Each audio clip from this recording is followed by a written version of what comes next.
Selamat datang di segmen analisa. Kembali kita update terkait dengan peristiwa dari Brigadir Polisi Ridal Ali Tommy yang sampai sekarang kita masih mencari jawaban apa yang menyebabkan Brigadir Ridal Ali Tommy melakukan aksi seperti itu. Padahal dia baru saja menurunkan sejumlah penumpang yang dugaannya adalah mungkin istri dari pengusaha yang dikawalnya atau yang disupirinya. Walaupun dari pengusaha tersebut mengatakan bahwa tidak benar, Brigadir RAT itu tinggal di situ sudah lebih dari 2 tahun, tapi baru semingguan. Ini sudah kita bahas di video sebelumnya dan itu sangatlah banyak kejanggalan, terlepas nanti ada pro dan kontra. Nah, di video kali ini kita akan bahas adalah beberapa hal pendalaman terkait dengan statement dari Kabid Humas Polda Sulawesi Utara, Kombes Pol Michael Irwante. Ada satu hal pada saat kita mendengarkan informasi yang sifatnya adalah kayak birokrasi seperti ini ya, lebih ke ya mungkin udah ada SOP-nya gitu. Kita harus memahami kata-katanya itu nggak cuma apa yang tersurat, tapi juga apa yang tersirat. Ada sudah hasil dari Propam melakukan penyidikan di sini bahwa hal tersebut tidak benar kalau dia BKO ke Jakarta. Almarhum berada di Jakarta tanpa sepengetahuan pimpinan. Lebih dari 2 tahun sejak tahun 2021 itu sudah pindah ke Jakarta. Tetapi bagaimana mungkin ya pertanyaan yang lagi dan lagi disampaikan dari sejumlah pihak, misalnya dari Ketua Indonesian Police Watch Agung Sugeng Teguh Santoso yang mengatakan bahwa bagaimana mungkin kok sudah 2 tahun lebih tetapi tidak ada PTDH atau pemberhentian. Biasanya kalau anggota polisi 30 hari aja nggak masuk kerja itu sudah langsung diberhentikan. Tapi ini sudah 2 tahun lebih, masa pimpinannya nggak tahu. Coba kita pahami sebenarnya apa yang tersirat dari statement beliau berikut ini teman-teman. Dari bidang Humas Polda Sulawesi Utara ya. Dari hasil pemeriksaan dari Propam Polda Sulawesi Utara bahwa yang bersangkutan tidak mempunyai izin atau tanpa sepengetahuan dari pimpinan atau kasatkernya. Tidak punya izin dan tanpa sepengetahuan.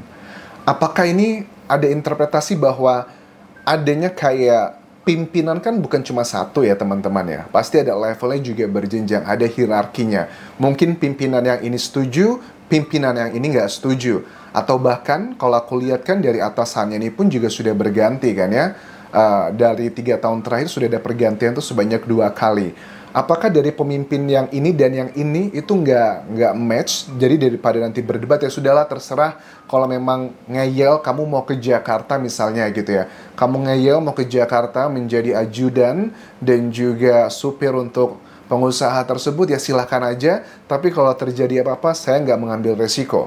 Apakah itu ada bagian interpretasi ke arah sana? Karena disampaikan dari Humas Polda Sulawesi Utara tanpa sepengetahuan. Atau mungkin saja katanya dari Pak Sugeng pura-pura nggak tahu. Itu juga mungkin interpretasi ke sana ya.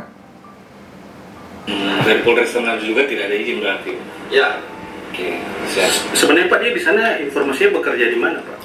Ya, seperti yang kami sampaikan tadi bahwa sejak tahun 2021 yang bersangkutan menjadi ajudan atau driver dari salah satu pengusaha yang ada di. Ini juga unik. Dari Humas Polda Sulawesi Utara mengatakan bahwa sepengetahuan kami, dia ini bekerja sebagai seorang ajudan dan supir seorang pengusaha di Jakarta. Padahal tanpa izin, tanpa sepengetahuan, tapi bisa mengetahui data tersebut dan dibiarkan begitu saja. Apa yang terjadi? Apakah ada kayak perbedaan pendapat di level-level atas dan Brigadir RAT itu hanyalah sebagai wayang yang hanya menjalankan perintah? Bingung nih mungkin Brigadir RAT. Ngikutin pemimpin yang ini atau ngikutin pemimpin yang itu. Jadi kan serba salah. Karena kalau level dari Brigadir RAT, dia bisa memutuskan misalnya kayak gini ya mungkin aja yes, Brigadir RAT itu termasuk anggota polisi yang ngeyel, atasannya ngomong ini nggak boleh tapi dia tetap berangkat. Kayaknya nggak mungkin deh almarhum bisa sampai bertahan 2 tahun lebih karena status polisinya masih ada, istrinya juga masih dapat info, dan juga teman-temannya bilang bahwa ya dia masih jadi anggota polisi gitu. Kalau di pegawai swasta gitu, mungkin kayak karyawan swasta kayak aku mungkin yang ngeyel gitu kan ya, kerja di sebuah kampus, aku mau pergi ke luar negeri misalnya, terus atasanku bilang, Anjas kamu nggak boleh pergi ke luar negeri gitu, bodoh amat lah, aku pergi-pergi aja swasta. Mungkin aku cuma diomel-omelin paling sama atasanku sehari 2 hari karena swasta gitu kan ya. Kalau dianya nggak suka ribut ya udah pecat selesai. Tapi kalau di kepolisian begini, setahu aku ya teman-teman ya, yang punya senioritas yang tinggi, jangankan untuk melakukan perlawanan yang seperti itu. Mau pergi ke sana, ke Jakarta nggak diizinkan tetap pergi, jangankan yang itu. Ada sebagian orang ya yang diperintahkan untuk melakukan A aja, di yang simple-simple atau nggak menyapa, atau bahkan tidak hadir di suatu undangan, itu aja bisa kena konsekuensi yang cukup tinggi. Apalagi ini sudah 2 tahun lebih. Jadi ini adalah bagian yang menurut aku di luar kendali dari Brigadir RAT. Kayaknya almarhum ini serba salah gitu ya, mengikuti pemimpin yang mana, karena ini sudah permainan level atas sih menurut aku. Di Jakarta. Yang lain? Katanya Pak, dia diajak oleh salah satu rekan kerja semasa di Polres Manado, yakni Oknum Polwan ini Pak. Siapa Ya. Oknum Polwan ini, Pak? Nah, ini adalah salah satu petunjuk yang menurut aku juga bisa menjadi kejelasan ya. Katanya almarhum ini diajak oleh salah satu oknum polwan yang dulunya bekerja di Manado. Katanya juga bahwa oknum polwan tersebut diajudani dan juga disupiri oleh Brigadir RAT. Apakah oknum polwan ini juga posisinya tinggi? Jadi mungkin karena sudah pindah ke Jakarta, dia mungkin nyaman dengan almarhum. Karena kan kalau kenyamanan itu kan nggak bisa ditemukan dengan gampang ya teman-teman ya. Tapi karena ada masalah ya, urusan masalah yang birokrasi tidak bisa segampang itu dipindahkan. Memang kenapa sih harus ajudan dari Manado? Kenapa emang di Jakarta nggak ada kekurangan brigadir gitu? Nah ini kan menjadi salah satu hal, ada kepentingan pribadi karena kenyamanan tersebut, ngerasa bahwa serba salah begitu jadi Brigadir RAT sendiri. Tapi dulu aku juga pernah ngobrol dengan beberapa teman-temanku yang berprofesi juga pangkatnya brigadir ya, pernah menjadi ajudan di beberapa wilayah. Pada saat itu pun dia diminta untuk menjadi ajudan lagi pada saat seseorang yang pejabat di polisi itu pindah ke dinas ke provinsi lain. Ya memang kesannya adalah seperti itu, kalau sudah nyaman biasanya akan mau sama dia lagi. Dan si ajudannya itu nggak punya keberanian buat menolak. Dan ya itu karena lebih ke faktor ya senioritas ya di kepolisian. Jadi yang bersangkutan saat ini masih dilakukan pemeriksaan untuk mengecek kebenaran informasi tersebut. Nah, jawaban dari Kabid Humas Polda Sulawesi Utara terkait dengan isu tersebut masih dilakukan pengecekan. Ini adalah jawaban yang SOP banget ya. Kalau belum bisa, sebenarnya aku yakin sih tidak perlu berhari-hari atau berbulan-bulan mengecek mengenai isu tersebut. Dalam waktu 10 menit juga ditelepon atau ketemu langsung sudah ketahuan seperti apa, karena ada petunjuk yang lainnya. Dan itu yang menjadi dugaan masyarakat, apakah pure hanya masalah faktor kesukaan pribadi atau bahkan ada unsur-unsur yang lain.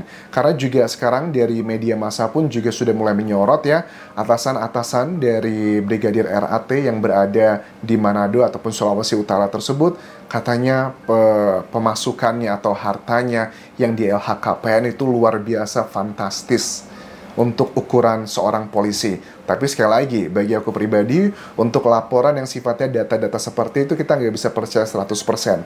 Apa yang dilaporkan pada umumnya menurut aku ya, kita lihat dari banyak kasus, biasanya itu paling hanya ya sedikit lah, nggak secara utuh. Harta-hartanya kan sudah nyaris belasan miliar semua kalau aku lihat di situ untuk sebagian dari pimpinan-pimpinannya. Nah, dari temuan yang kita lihat kemarin teman-teman di lokasi TKP di Mampang tersebut, bahwa kan ada beberapa hal yang cukup unik ya dalam tas yang dimiliki oleh Brigadir RAT. Kalau untuk masalah CCTV ataupun juga petunjuk yang sifatnya data ilmiah yang menjurus adalah ke forensik, kita nggak bisa pungkiri bahwa kemungkinan besar yang menarik pelatuk itu adalah dugaan kuat Brigadir RAT sendiri. Tetapi yang menjadi motifnya, apakah dia dibawa ancaman, apakah dia harus melakukan hal tersebut untuk menyelamatkan seseorang, atau dia harus melakukan tersebut demi untuk siapa, itu kemungkinan besar ada sesuatu hal yang lebih besar terjadi dari kasus ini. Selain temuan tisu magic yang sudah aku bahas di video sebelumnya, juga kan ada surat izin senjata di tasnya, yang ini sangat bertolak belakang dengan pemakaman Brigadir RAT. Di pemakaman kemarin, waktu pemakaman aku lihat di video terakhir kemarin, teman-teman bilang bahwa betul Anjas, di pemakaman Brigadir RAT tidak ada prosesi pemakaman kedinasan. Yang ini mengindikasikan bahwa apakah Brigadir RAT itu sudah otomatis sudah bukan lagi anggota polisi. Itu salah satu action yang menurut aku juga kita masyarakat bisa menginterpretasikan. Ya, kalau memang sudah bukan lagi anggota polisi, tapi bagaimana mungkin di dalam tasnya Brigadir RAT itu salah satunya ditemukan surat izin senjata, bahkan juga ada tanda pengenal Mabes Polri. Itu bagaimana ceritanya. Jadi mudah-mudahan petunjuk dari atau instruksi ya dari Kapolri kita untuk membuka kenapanya, motifnya Brigadir RAT melakukan hal tersebut, itu tolonglah dibuka. Karena kalau nggak dibuka, kejadian seperti ini akan terus terjadi lagi dan lagi. Dan ya seperti kalian tahu dari Ketua IPW bilang bahwa temuan-temuannya ada dugaan banyak yang melaporkan bahwa kejadian seperti ini, oknum-oknum polisi untuk menjadi ajudan ataupun supir, pengusaha-pengusaha ataupun juga dari warga sipil, itu dugaannya bukan cuma kejadian di sini saja, tapi ada banyak yang lain. Dari dua sisi sebenarnya ya, dari polisinya pun mereka nggak mau sebenarnya, aku yakin. Mereka hanya menjalankan perintah. Jadi ya, tapi ya mereka tidak bisa komplain, mereka tidak bisa mengkritik, karena itu adalah dugaannya perintah dari atasannya. Dan semoga tidak terjadi lagi hal seperti ini. Untuk jadi anggota polisi kan gak gampang ya. Harus punya lulus berbagai macam tes, orang pilihan, kebanggaan keluarga. Masa sudah sesusah itu jadi anggota polisi, cuma jadi supir, cuma jadi ajudan dari warga sipil gitu. Menurut aku sayang ya, potensi yang begitu keren dimiliki oleh anggota polisi, tapi dipakai cuma buat begitu doang. So, ini adalah bagian yang sedang kita nantikan. Mudah-mudahan dalam pemeriksaan nanti yang akan dilakukan oleh MKD untuk salah satu pengusaha yang dugaannya itu melakukan pelanggaran terhadap nomor polisi mobil yang dikendari oleh Brigadir RAT karena menggunakan nomor polisi anggota DPR, ini bisa menjadi peluang untuk petunjuk membuka apa yang sebenarnya terjadi dalam peristiwa ini. Terima kasih sudah menonton, sampai ketemu lagi di video berikutnya. Tinggalkan like dan juga komen, subscribe channel YouTube ini, follow Instagram, Facebook, dan juga akun TikTok Udian Jasa Sumara. Sampai jumpa.